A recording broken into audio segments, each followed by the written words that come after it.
Everyone, casual boxing fan here. Just got finished watching the Josh Taylor Even Baranchyk fight, and what a fight it was. A really good scrap between two guys who weren't willing to back down. And in the beginning of the fight, I was really worried for Josh Taylor. Those first 5 rounds, I was really worried because Baranchyk, a lot of people thought Taylor would just have too much class for him, but I always worried for Taylor. That, when he fought Postel threw a lot of punches and combinations, it gave Taylor problem, and that's exactly what Baranchyk did.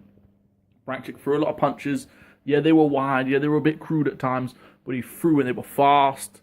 And he himself was pretty hard to hit because he's such a little rock of a man that, we found that Taylor had a hard time landing that jab and landing that backhand on him. So when Taylor was winning rounds, he was winning rounds due to that left hook to the body, due to that right hook to the body, my apologies, and that right uppercut to the body in close. He was winning rounds by going to the body and by looking for the shorter punches because Baranchyk was just so hard to hit with a long-range shot. Through the whole fight, how many backhands did Taylor land? Not too many at all. So obviously Taylor had a hard time hitting him. And Baranchyk, what a fitness, what a horse. The fitness of that man. Obviously for the first rounds it was close. Baranchyk was coming forward. And Baranchyk underrated boxing-wise because he was quite smart and he picked. At times he was moving back. At times he was moving forward. He picked when he wanted to let his hands go. And he let his hands go with wide, swinging punches. Yeah, they're not the prettiest, but they were effective. Because, they limited Taylor what he could do because, if Taylor tried to use that right jab and try to turn away to his right, he got hit with a left hook from Baranchyk, who was trying to take away that jab, try to take away that movement, as well. So it was tough. But obviously in the 6th round, Baranchyk paid for it because Taylor started to decide to stop being out long where he couldn't really land anything. He started to stay in the pocket a bit more. And obviously in the 6th round, Baranchyk got caught for a brilliant counter right hook.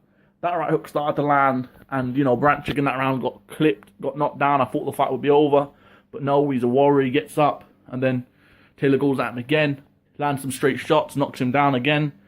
Round's over, saved by the bell. If that fight had another minute in it, I think Taylor would have stopped him. But from there on in, again, Baranchyk again comes on, is tough, durable. Taylor's getting hit with that right uppercut quite a lot because he's bending over on the inside. He's a tall man, but he couldn't use his height against Baranchyk.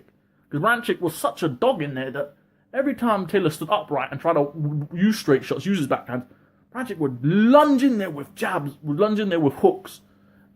Well, 3-4 hooks at a time, and every time Baranchyk missed, Baranchyk would just throw another shot. So even if you tried to counter him, he would just come back with another shot. So he was such a difficult, such a tricky, awkward customer. Because no matter what you did, he was going to look to load up and throw.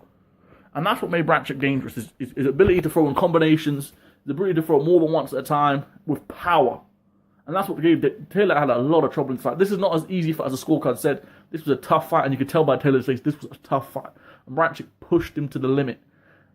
Taylor again, the 10th and the 9th was starting to take control of the fight again, in close, using his angles, trying to create movement, using uppercut to the body, the right hook to the body, trying to set up those short rights, trying to set up them short right hands upstairs, trying to short them short left. Everything, all of Taylor's good work came from in the inside, using short punches, which for the bigger man, you wouldn't expect, but his best work was on the inside. Nothing from long range really worked for him.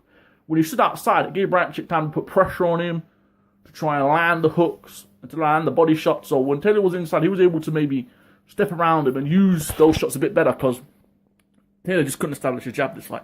He couldn't establish anything at distance. He really couldn't. And that's more to Baranchyk with the pressure, with trying to counter him. Every time when Taylor threw, he tried to throw.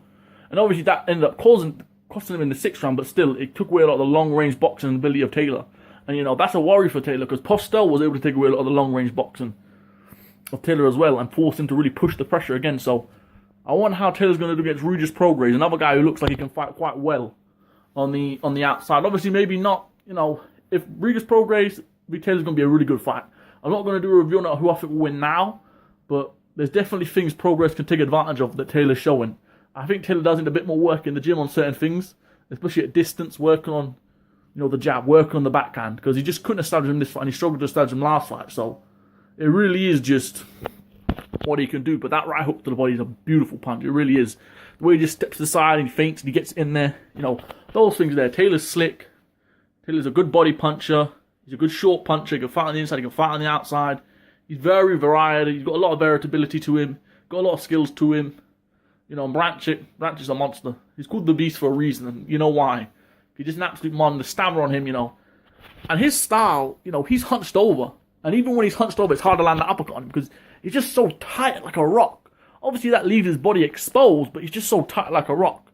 And obviously, down there is really well toned, really well built. So those body shots may be taking a bit out of him, but they weren't dropping him. So, you know, his fitness levels, amazing.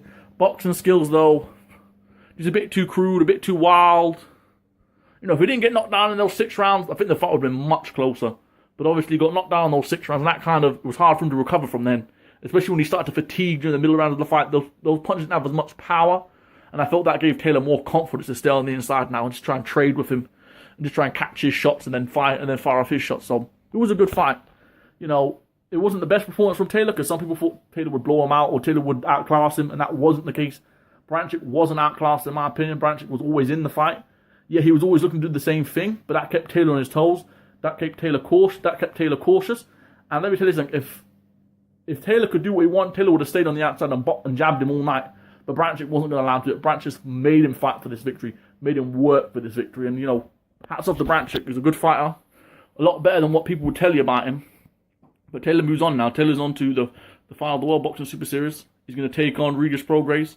And what I can imagine will be another difficult fight for Taylor. You know, will be a difficult fight for Prograis too. But, you know, we definitely got to say that Prograis is looking like the sharper fighter right now. You know, he dispatched of Kira Relic fairly easily. You know, so he's disposed of Terry Flanagan fairly easily.